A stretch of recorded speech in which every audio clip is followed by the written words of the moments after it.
from PAL, PHA. Yon, isa pang descending triangle ng mga potential, ano. Ito yung mga tipong ano eh, intraday bull trap dun, no. Yun, no. Kukuhitan natin yan. So, dalawa yung, wait lang, iusog natin dito sa taas para masama yung ano. Yun. Yun. So, dalawa yung ano dun, ano. Dalawa yung Darvas dun. Kaya, ano eh. Matindi, guys. Intraday bull trap pa naganap. Ganyan na mag-trade ng ano. Ganyan na mag-trade ng consolidation. So, if ang stock pumasok na sa consolidation pattern, asahan mo na yung mga ganyan, mga heartbreaks na ganyan. Kasi hindi mo DB50 yan eh. 150. So that's a valid, ano, valid resistance or support. Valid level. So, kung pupunta yung babalik yan dito, meron ka ng descending triangle.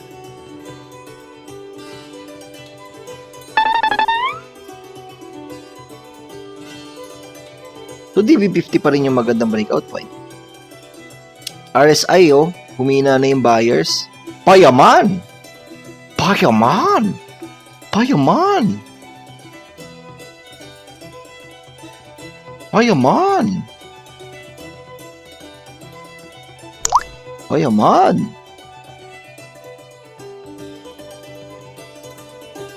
Yung mining pala guys, binabantayan ko na to. Yung mula nung nagkaroon ng consolidation tong Philex na ganyan. So dun sa mga nakinig ng ano ng consolidation at the highs, during this time medyo pasok pa siya eh. Hindi ko mayroon pala akong di napakita sa inyo na example na during this time pasok pa siya. Yan. Kasi yung 10 days, 10-day period.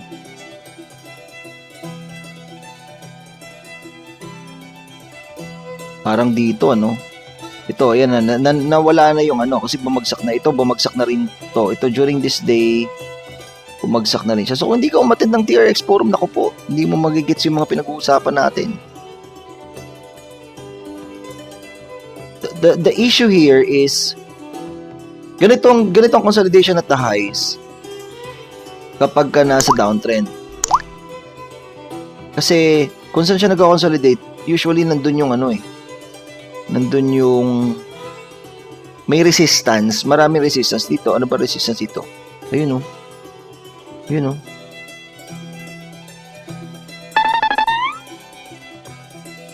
Ito yung parang nagre-resist. So parang isipin mo, may resistance ka dito, may resistance ka dito itong medyo manipis din na box na to. Tapos nag-breakout ka dyan, meron ka na namang resistance dito. Ayun ang hirap guys sa pagtitrade ng downtrends. May box, may parallel Darvas resistance ko na naman dyan.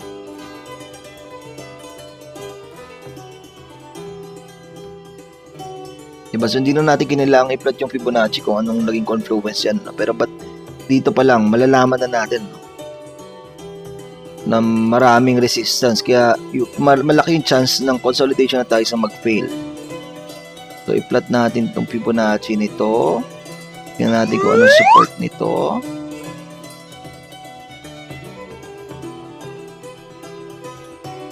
So, kung makikita nyo guys, after ng breakout, ano pa rin naman siya, kumbaga legit breakout pa rin naman kasi higher low, malayo sa 100 MA yung ano no, yung consolidation.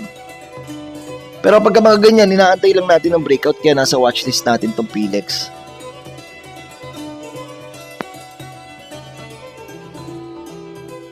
Yung mga play dati, ito STR, wala na no, ginatasan na talaga. Pero masarap na breakout sana to. May breakout dito eh. Hanapin natin ano. May breakout dito. May ano eh. May itong ascending support na to nakakapagtaka rin kasi. Hanapan natin ang breakout point to. So dito banda. Yan. So may bull trap tayo doon.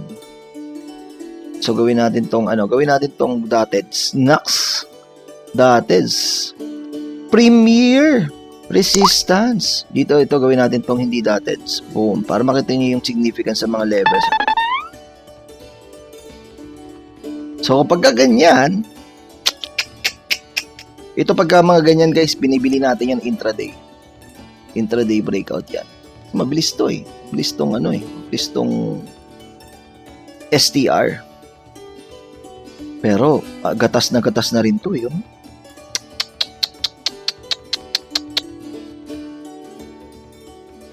Mamaya balikan natin. Naku po, ito po. Naku po.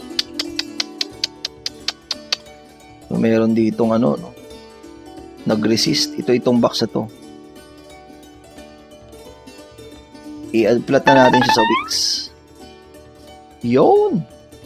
Nauntog, Brad. Tingnan natin yung ano nito.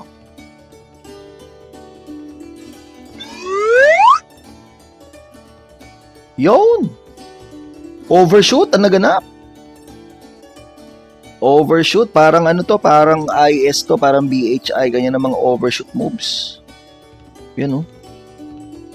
Itong candle na to nag-overshoot. It's the next day oh. Kaboom, balik. Bumalik ka doon sa pinanggalingan mo. So, but this is a legit resistance, 38.2% Fibonacci with confluence itong Darvas box na to.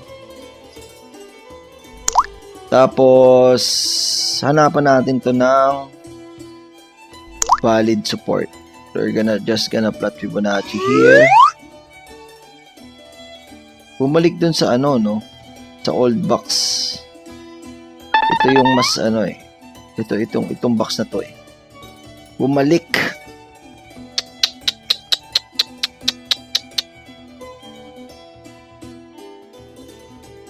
Ay. So, pwede pala tong next week play, oh. Bounce play for next week, guys. Bounce, kung nakikita mo, hindi ko nasasabihin, ano? Kung nakikita mo. Sana nakita mo. Dahil hindi ko nasasabihin. May minimum of 10%. Nakikita ko dito. Minimum of 10%. Pagka nakakabili ka sa bottom nung bounce, nung 3-day bounce. Kitang-kita, oh. Ilagay natin ito sa high priority list natin. Kumbaga sa persons of interest ng NBI, nasa high priority list natin to si X. Tingnan nga natin yung kasabay nito, CHP. Magkakasabay yan, CHP, X sa DD. Uy! Binabalikan. Ito. Naku po. Itong resistance na to, parang ano din to ha. Fishy din to ha. Parang significant.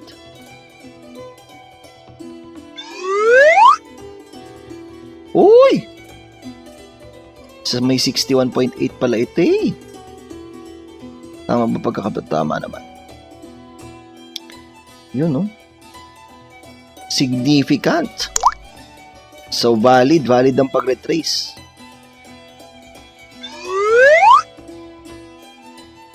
Uy! Potential for bounce din pala ito eh. Monday or Tuesday, ano? Monday or Tuesday. Minimum of 10%. Minimum of 10%. Sumasabay ito sa index eh. Teka lang ah. Ipatong natin yung index dito.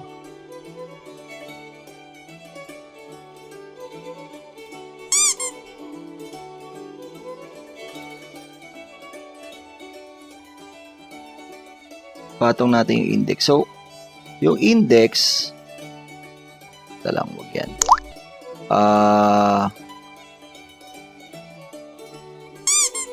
Yun! So, sumasabay ito sa index tong X, ito.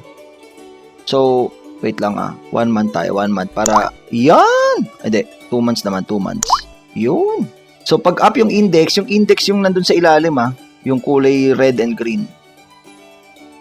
Pag up yung index, up din to. Biglang nag-top yung index doon. So, nag-top yung index. Nag-top na rin si CHP. So, magandang di ba? Magandang sell signal, di ba? O pagka, kunyari, hindi pa siya outlier, hindi pa siya no? Magandang sell signal. Kapag ito, yung index nag-top na dito eh. Dito banda. Ito. Ayan. Yan, dyan sila Di ba? So, sumusunod lang siya. Tingnan natin yung X. In comparison, ganun din. Parehas na parehas ang hayop. So, dito lang medyo may anomaly na nangyari dito, Pero, nung bumagsak yung index, bumagsak na rin ito. So, dito, in sync na sila ulit. Yun, in sync. Bye, bye, bye. Ayun, in sync na sila ulit. So, pagka mga ganyan, guys, syempre, titignan mo rin yung index kasi yung mga play na ganun is sumasabay sa index. So, as compared ko kunyari, let's say, mga outliers like, let's say, tignan natin yung PHA, Ay, ganun din pala ito eh. Mas malaano lang, pero sumasabay din sa index. Diba? Nag-topish yung index, nag-topish na rin. Topless, hanap tayo ng PX. Okay. So, yung PLX medyo, na-delay. Na-delay. So far, sumasabay pa naman sa index sa mga bagay-bagay. Meron ako dating sinusundan. I think it's IRC. Gusto mong pakita yung outlier para makakita ka ng outlier, Iyan ang outlier, guys. Nakita mo ba to? Itong na to. Teka lang, Boom. So, medyo advanced charting, Nakita mo ba to, guys? Ito. So, yung index, pabagsak siya. Yung nandun sa ilalim, yung kulay red and green. Yung index pabagsak siya. Then during ng time na pabagsak siya, ito, simula dito, yan. Lagyan natin ng reference point. Boom! During ng time na pabagsak siya, si IRC, paangat, may pag-angat na nagaganap. Tapos medyo nagsabay na sila dito. Dito banda. Okay, dito banda. Yan. So, ito babaguhin natin to. Yan. Gawin natin tong dotteds. Sige, yan. Ay, ang pangit tignan, Brad. Yan. Okay. So, nung tingnan nyo itong point na to, so nagsabay sila. So, may time na itong time na to, hindi sila sabay. Pagkagalit sila, ayan. To. Yan. Then, biglang nagsabay ang hayop. Ang dalawa. Nagsabay. So, parang, mali na tayo ng analysis, Then, nung nagkaroon ng breakout dito, nakita nyo ba yung breakaway gap? Ayun, yung parang maliit may pag-breakout na naganap dito dito banda. Yan, tuturo ko Hindi na ulit sila sabay. Kasi yung IRC umangat na ulit. Teka lang, baguhin natin yung mga colors. So gawin natin red for IRC and blue for the index. Yan. Yun. Tapos, yung index, during that time, bumagsak na siya.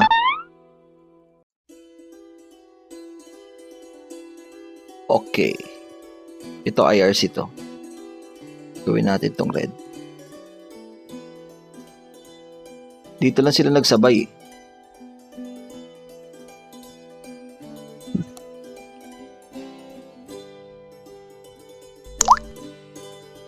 Yan. So, ngayon, right now, si index umaangat. Nasaan na yung index natin is blue,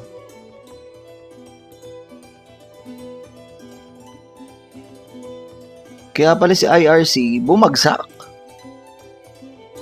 Bumagsak si IRC.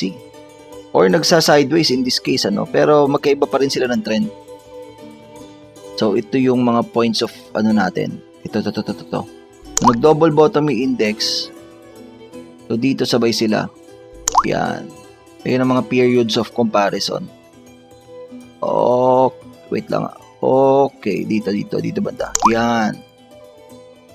Ang gulo, Pero buray na natin yung kasi mukhang na-gets nyo naman na.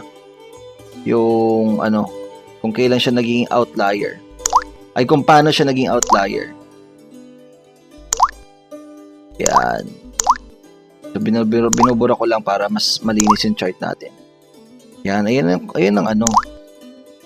Inversely related silang dalawa. Ang galing, no? So, pagka nakakita ka ng ganyan, ayun yung ibig sabihin ng outlier. So, pwede rin kasing ito yung magkaiba. Inversely related yung dalawa. Pwede rin kasing outlier na mas mabilis siya ng di-hamak. Like, kunyari, let's say, yung nasa group ng mga stocks na yon is, kunyari, let's say, 30% pa lang sila in 1 month. Tapos yung outlier is, pare-pare silang uptrend. Yung outlier is 100% na in 1 month.